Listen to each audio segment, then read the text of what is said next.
It wasn't long after the first frost that the town started talking, not whispering exactly, but that tone, sharp, tilted toward derision, when a thing's too odd to ignore and too strange to believe. Widow Mara Dunn had dragged old planks and a shovel out past her cabin in late October, right when the creek first glazed over, and started digging a hole, not for a root cellar, not for a spring line, but for a whole room, underground, no chimney, no windows, just packed clay and sweat and a rusted trowel tied to a snapped broom handle. The same men who'd helped hammer her roof down the spring her husband passed had now taken to sipping rye outside the blacksmith's shop, wagging fingers and shaking heads. "She's lost it," they'd mutter, burying herself alive like a badger. "What's next? Sleeping with the worms?" They called it madness, a grave for the living, and more than once, her name was used in the same breath as curse. Not since old Selma's cabin fire had a widow drawn this much scorn just for trying to survive. But Mara wasn't listening, not anymore. The truth was, she had 2 children and a winter coming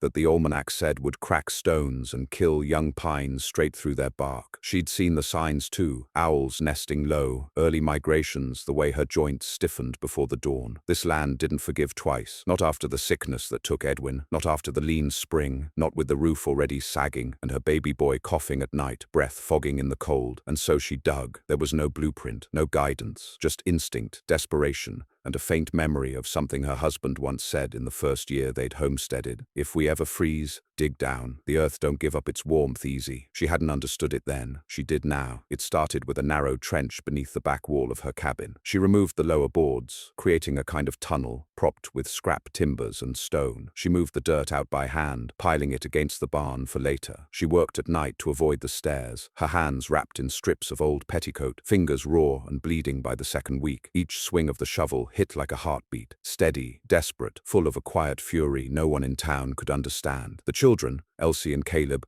watched with solemn eyes. They didn't ask why. They knew better than to question the rituals of survival. And Mara, though bone-tired and aching, found strength in that silence. In their trust, she hollowed the space slowly, layering the floor with packed clay, then a thin lining of bark and grass that she'd dried in the loft. She created shelves in the dirt walls using split wood and fashioned a hatch from the broken door of Edwin's old tool shed. Every spare scrap of lumber was repurposed, every wool sack stitched into a wall drape. What little furniture she had, 3 stools and a straw, mattress, she lowered down using a rope and a sled. It wasn't beautiful, it wasn't right by any man's standards, but it held heat. It smelled of soil and pine and faint dampness, but not mold, and it was silent, still, unmoving in a way that the upstairs cabin never was when the winds began. By the time the first blizzard struck, the bedroom was finished. No one saw them move in. She carried Caleb down in a blanket and Elsie followed, clutching a lamp they kept lit day and night. That first night underground, she didn't sleep, not from fear, but from the strange comfort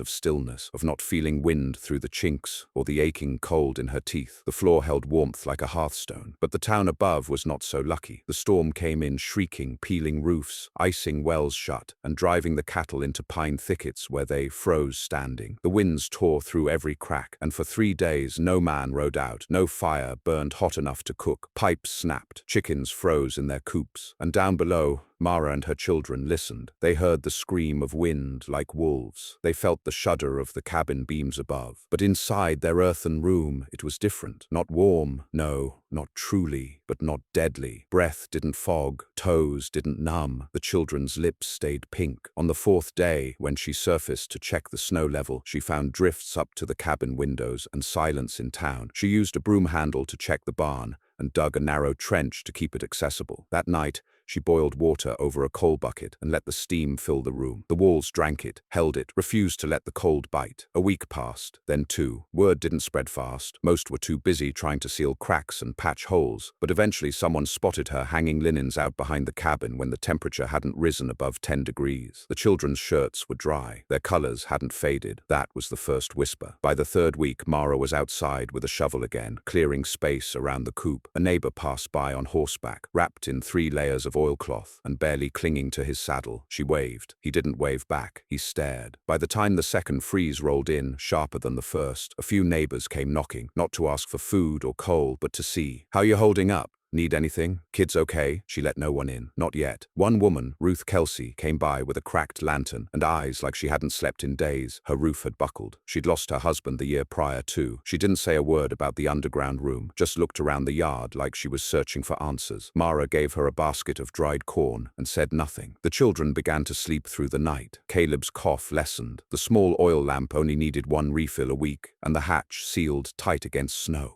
and noise. The earth didn't let go of its warmth, no matter how cold it got above. Then one night, Mara heard a sound that broke through even the packed silence of her underground haven. A cry, faint, muffled, not her own children. She unlatched the hatch and climbed up slowly. The cabin creaked. Snow fell in a sheet off the edge of the roof. Another cry, then a knock, not a fist, a soft tap. When she opened the cabin door, there was a child on the porch, not more than 7, wrapped in a horse blanket, face blue-lipped and fingers white. Behind him stood Ruth, teeth chattering, holding the reins of a half-dead mule. They didn't ask permission, just looked past her, toward the warmth rising from the trapdoor behind the stove. Mara stepped aside. The trapdoor opened without a word. Not a soul needed to speak once Ruth crossed the threshold. The cold that clung to them, the boy especially, did all the talking. Mara helped guide the child down first, her hand against his back, as his numb feet felt for steps carved into packed earth. Ruth followed, her shoulders stooped and soaked with ice. When Mara closed the hatch behind them,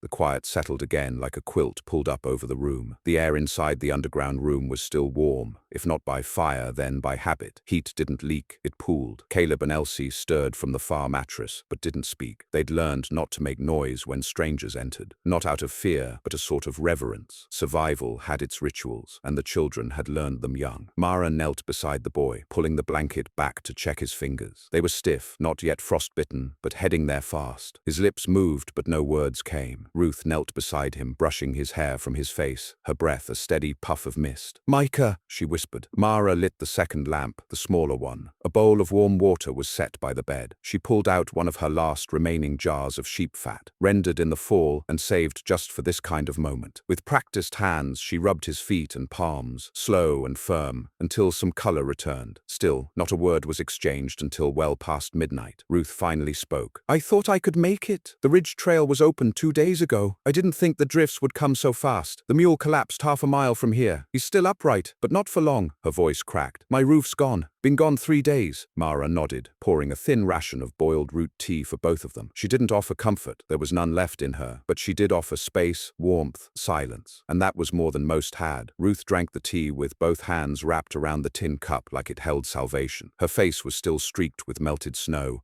and her eyes were darker than before, like something in her had snapped, then set again, crooked. Micah didn't speak until morning. His first word was, "blanket." It came out like a sigh, and then he cried, not loud or wild, but quiet tears that soaked into the straw of the mattress, and didn't stop until long after the sun had risen above the snow-covered world above them. The second freeze was worse. That's what the older folks would say in the years that came after. The first storm knocked things loose. The second broke them. Rafters cracked, hearths went cold, whole barns collapsed under the weight of wind-swept snow, and the creek froze down to mud. The general store's windows shattered from the inside, glass webbed with frost, pipes burst like gunfire. And yet down beneath her cabin, Mara and her children, and now Ruth and Micah, stayed warm enough to keep breathing easy, but not quiet. By the 4th day of the second freeze, the knocks came in pairs. The McAllister twins, 13 years old, orphaned after their mother froze in the hayloft trying to rescue a chicken. They arrived with nothing but 2 coats between them, and shoes wrapped in burlap. Then came Levi Carter's eldest daughter, silent and wild-eyed, having walked from the other side of the hollow barefoot after her stepmother locked her out for stealing firewood. Then Mr. Goodwin, whose cabin was smoke-stained from a chimney fire, and who carried nothing but a sack of barley and a flask of rum. Each time they knocked, Mara hesitated a little less. She made no speeches. She did not bless their arrival. She simply opened the door, pointed to the trap door,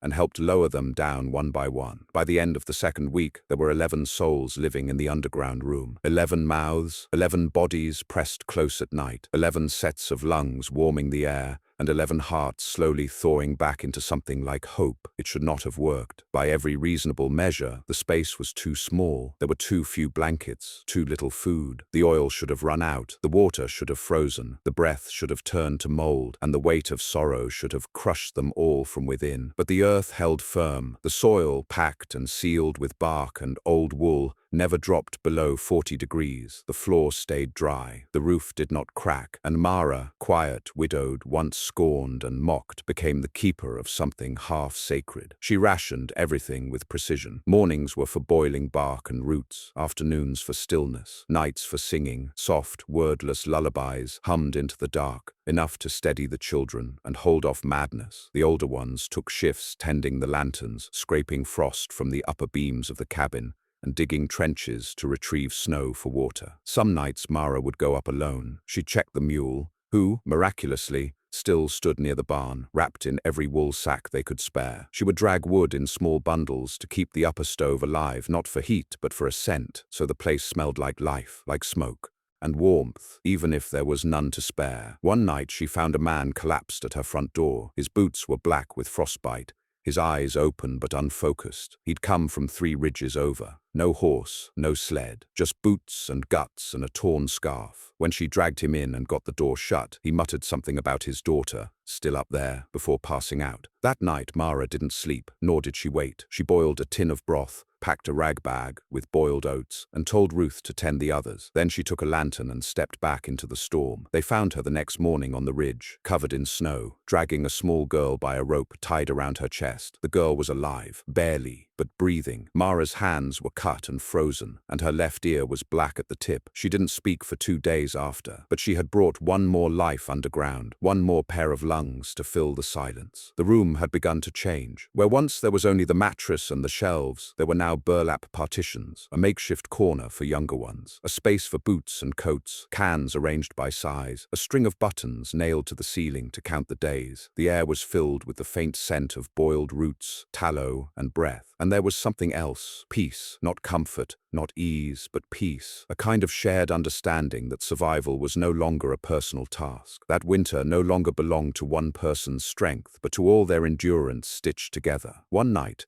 while Caleb and Micah slept, Mara looked around and realized there were no more places to lie down. Every inch was filled, every cot, every roll of straw, every patch of blanket. The last scrap of floor was already claimed by the McAllister boys, curled up beneath an old saddle pad. And still, people came. By the start of the 4th week, someone from town, no one knew who, began leaving bundles on her porch, dried meat, coal, a single candle stub, sometimes nothing more than a strip of fabric with a note, "God bless you." The same men who had once mocked her, laughed at her hole in the ground, now passed her cabin without a word, their eyes fixed on the chimneyless roof like it might offer answers. They didn't knock, not yet, but they slowed, stared, and left things behind. One morning Mara opened the cabin door to find a pair of boots, new, untouched, with a note pinned to the cuff. "Heard you walked the ridge, thought you might need better soles." She didn't cry, she didn't smile, she simply brought the boots inside, placed them by the hatch, and returned to the underground warmth. But the season was not done. The true test came with the thaw, that edge of winter when the snow begins to weep, when the cold retreats not in surrender but in spite, leaving behind water, weight, and rot. The upper cabin, patched and leaned and nailed back into place, groaned under the pressure. One wall began to bow. The back porch slid away entirely, boards dropping like teeth from an old jaw, and the ground shifted. Inside the underground room,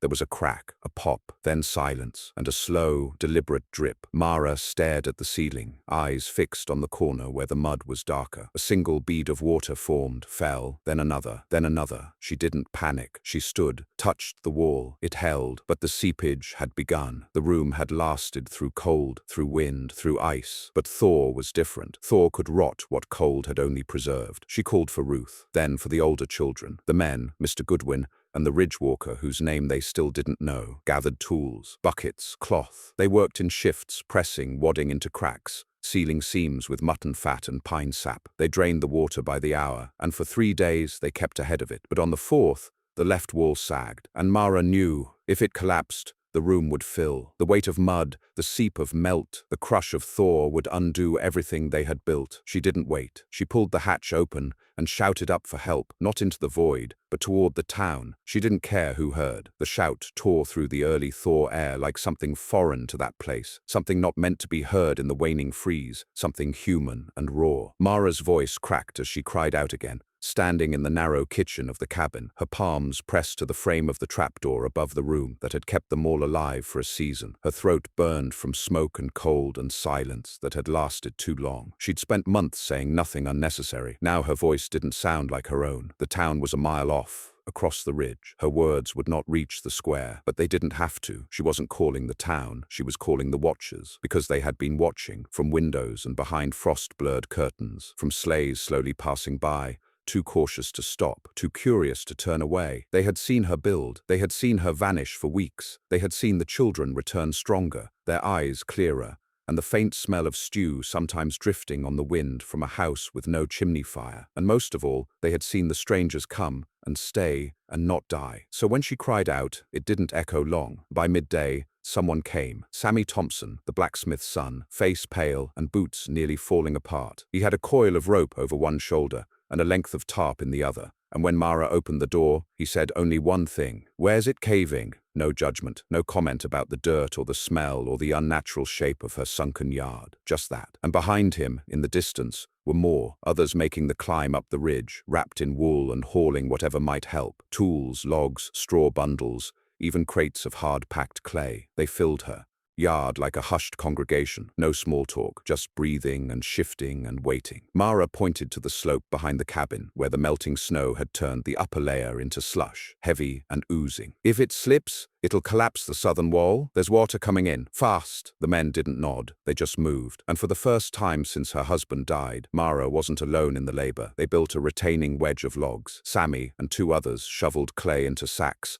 and hauled them by hand to reinforce the weakened corners of the underground room. They dug channels to draw water away, lined the tunnel's outer edges with stone, and hauled fresh bark in slabs to insulate the new patches. She watched them do it without once asking why. Evening came, then night. The stars poked through the mist, and still the townsfolk stayed. Some stayed in silence. Some slept on the floor of her ruined cabin. One man, whom Mara only knew as Tall Jack, lit a fire outside and sat beside it, nodding at anyone who passed like a watchman guarding something sacred. Ruth came up from below just after midnight, her arms streaked with clay. She saw the fire, the men, the patched slope. She stood beside Mara and whispered, "Do you think it's over?" But Mara didn't answer, not because she didn't have thoughts, but because something inside her was still waiting for the price. Nothing lasted free in that land. Not warmth, not kindness, not the earth's mercy. That price came at dawn. The slope didn't collapse, but the upper cabin did. It happened fast, a groan, a snap, a shudder through the bones of the house, and the roof simply caved inward. The supports, softened by thaw and rot and months of slow decay,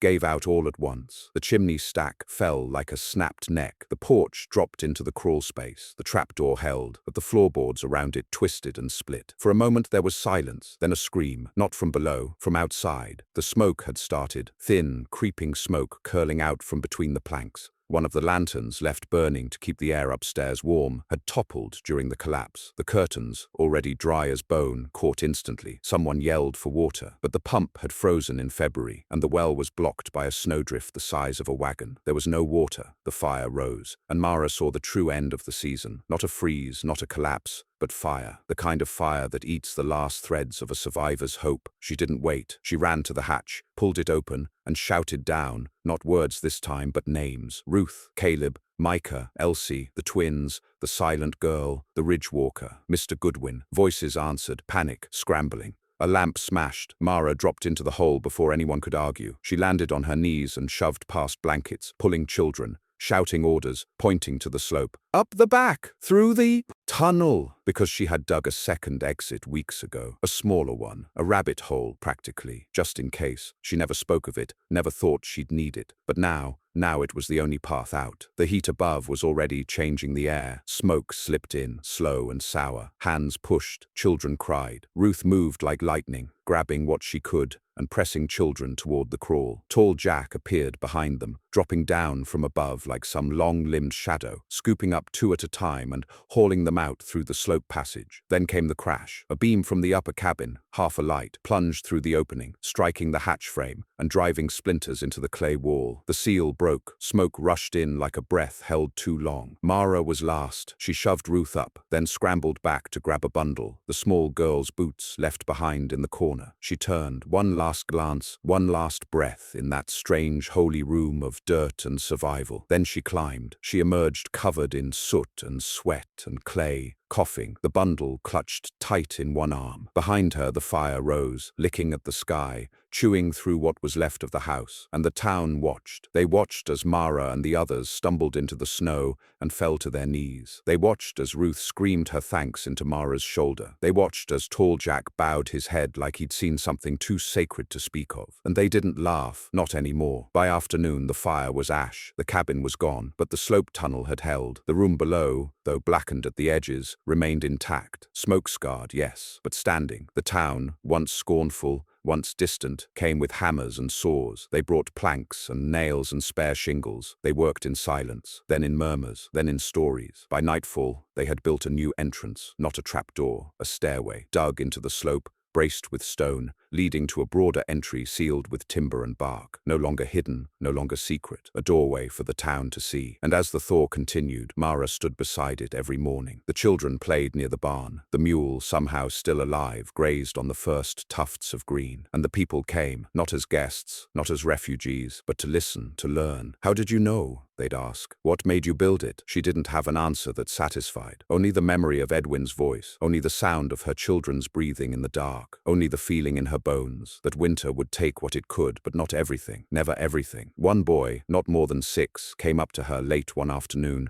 and held out a carved stick. It was rough, shaped like a house, with a small hole carved into the bottom. "It's yours," he said. "I made it like yours, so the cold can't get in." She took it, didn't say a word, but the weight of it in her palm nearly broke her. Spring came, the creek melted, birds returned, but the underground room stayed, not abandoned, not forgotten. It became something else, something deeper than shelter, something older than town laws or county lines, a reminder that what's mocked may one day be needed, and what's buried might one day be the only warmth left. Spring came slow that year, and uneven, like it didn't quite believe winter had finished its work. The thaw paused, stuttered, turned to freeze again, then sloshed back into melt. Ice clung stubbornly to shadows, and snowdrifts lingered in gullies, even as green broke the soil where sun hit clean. But the air no longer bit, not like before, and so the widow's cabin, or what was left of it, became something else entirely. They didn't rebuild it the same, didn't even try. The main house had burned too deep to salvage, but what rose in its place was stranger, more permanent, not taller, not wider, just intentional. Every plank placed like an offering, every post driven into the earth with the care of men who had learned how fragile wood and fire could be when winter turned cruel. At the heart of it all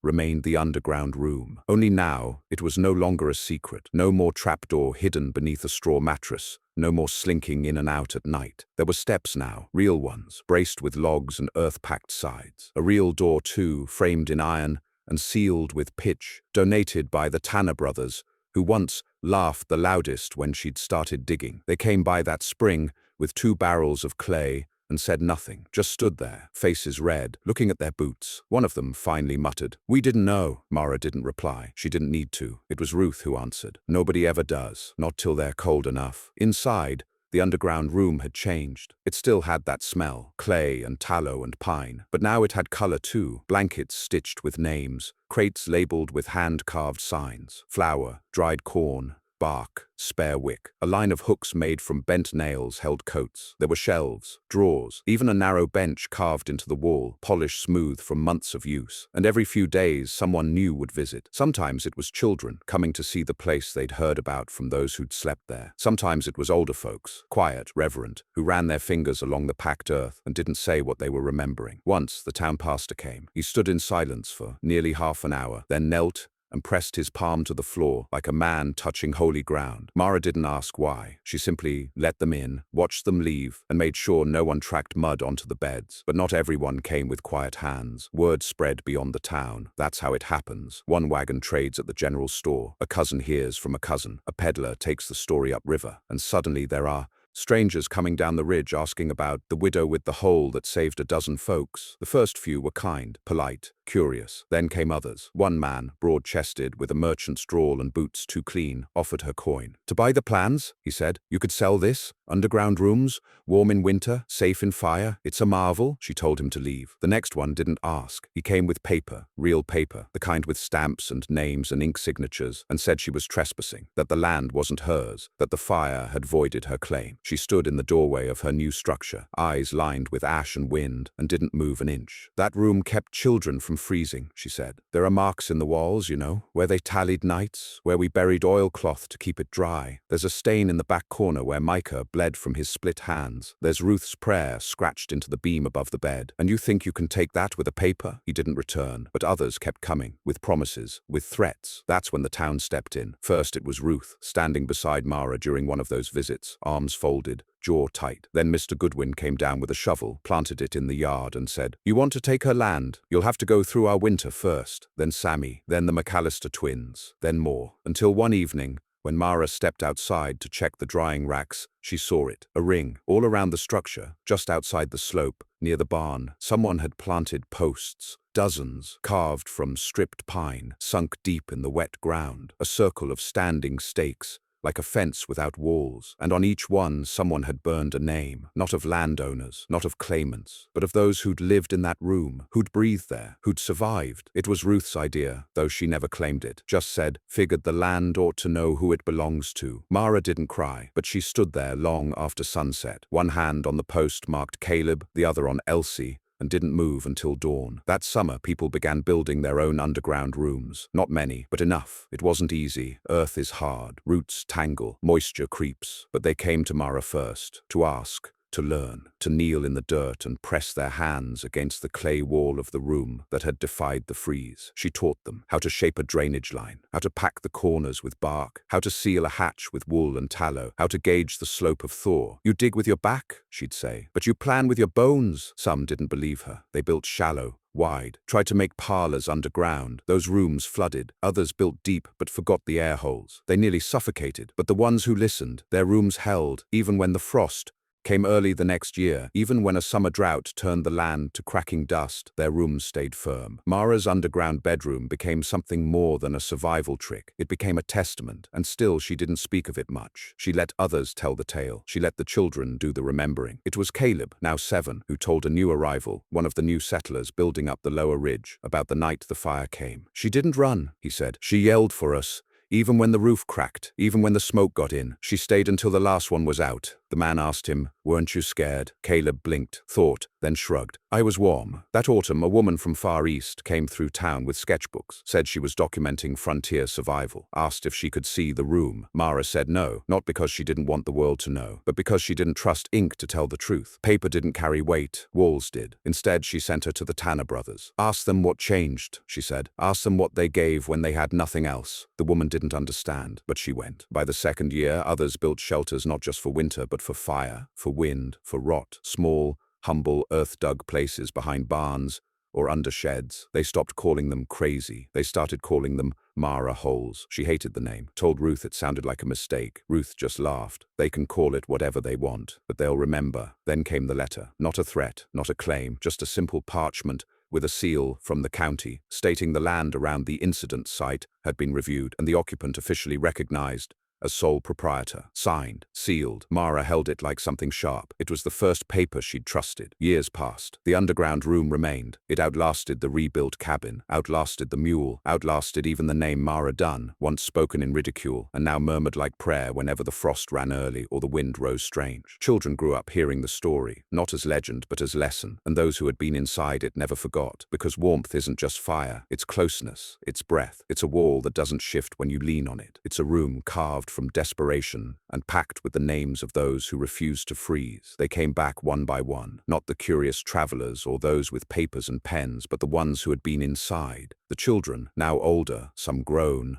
some with children of their own. They returned like salmon to the stream, not all at once, not in parade or ceremony, but in quiet footsteps and moments that passed between seasons. Micah came first, years later, taller now, hands calloused, carrying a satchel of iron nails, and a length of polished wood. He never said what made him return. He just appeared one morning as the frost broke along the slope, walking with that slow, sure gait of someone who'd known both hunger and heat. He didn't knock. He found Mara in the small garden patch behind the structure, planting potatoes in narrow rows beside the newly hung wind chimes. She looked up, squinted against the sunlight, and knew him before he spoke. "You remember the patch in the corner?" he asked after a long silence, voice low, cracked with age and smoke. She nodded. "The one that leaked." He smiled barely. "I carved it, not deep, just my name, with a nail. Thought maybe it'd stay. It did," she said, brushing dirt from her palms. "Still can see it when the lamp hits right." He stayed 3 days, repaired the door, sharpened the tools, and left a bundle of cedar wood beside the bench before he went. "I figured," he said, "it might smell better than pine." Then he left without goodbye. Others followed. The McAllister twins returned together, both in tanned coats and faces marked by desert wind. They brought their children, 6 in total, all gap-toothed and wide-eyed, and asked if the warm place was still there. It was. They stepped into the underground room in silence. The air, now sweetened by years of candles and cedar, still held the faintest trace of smoke from the fire that nearly ended them. The old beam with Ruth's prayer still hung above the entry, and the soot-darkened ceiling bore the faint marks of countless palms pressed against it during the darkest days. The children whispered, "It smells like dirt and old soup." One of the twins smiled. "Then it's still doing its job." They stayed a week, dug a trench to improve runoff, reinforced the southern slope with stone, left behind 2 books wrapped in oilcloth,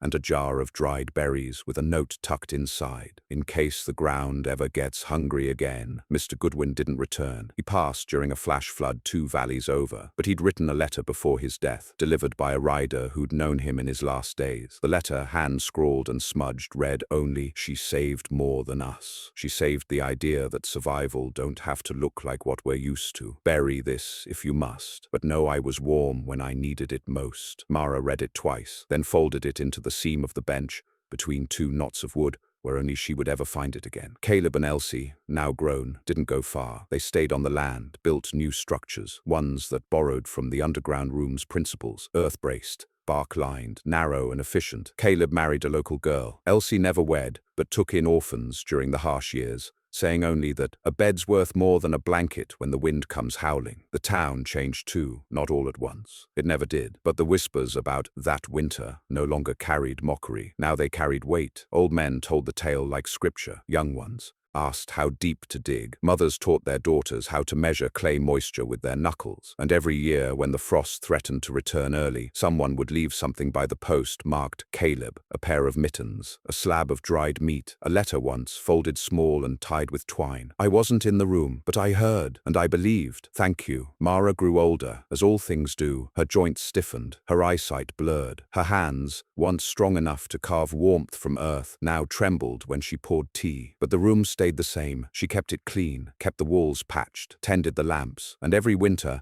as the first cold settled across the ridges, she would light a candle, set it in the back corner, and sit beside it in silence. Not for memory, not for mourning, but for presence, to remind the world and herself that the cold hadn't taken everything, that the darkness hadn't won, that buried things, when built right, could hold. One winter, well after her hair had gone silver and her back had curled into a slow stoop, Ruth came to sit with her. The two hadn't shared a night there in years. Ruth had moved across the hollow, built her own little slope-dug nook behind a tobacco shed. But that night she arrived with a bundle of kindling and a bottle of winter wine, and said, "Figure we owe it one more vigil." They drank in silence, the walls flickering with the orange of their candle. "Do you ever miss the noise?" Ruth asked at one point. "The coughs, the crying," Mara said. "The scraping of feet on frozen dirt?" Ruth smiled. "The aliveness of it," Mara nodded slowly. "Sometimes, but I hear it anyway, in the quiet." The next morning, they rose together, cleaned the ashes, replaced the candle,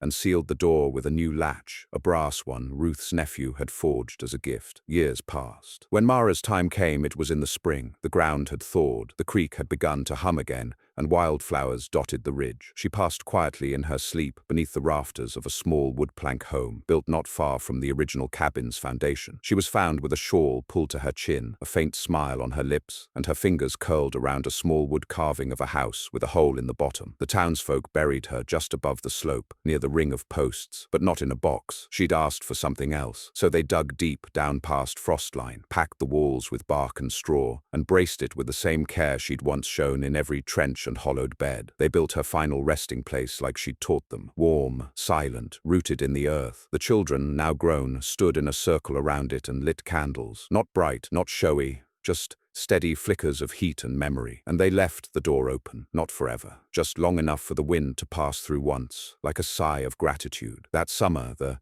underground rooms stayed cool. The air held a new stillness. The bench, untouched. The shelves, dusted. The wall where Micah had carved his name, now smoothed by time but still there, just faint enough to feel with fingertips. No one moved in again, not in the old way. But every year, on the first day of frost, someone, no one knew who, would come and light a single lamp inside. They'd sit for an hour, then leave. No words, no footprints, just the faint glow of earthbound warmth, visible through the open hatch, like a heartbeat underground. Because some rooms aren't built just to shelter. They're built to remember, to teach, to stand in defiance of cold and doubt and scorn. And the room that once made them laugh, it outlived them all.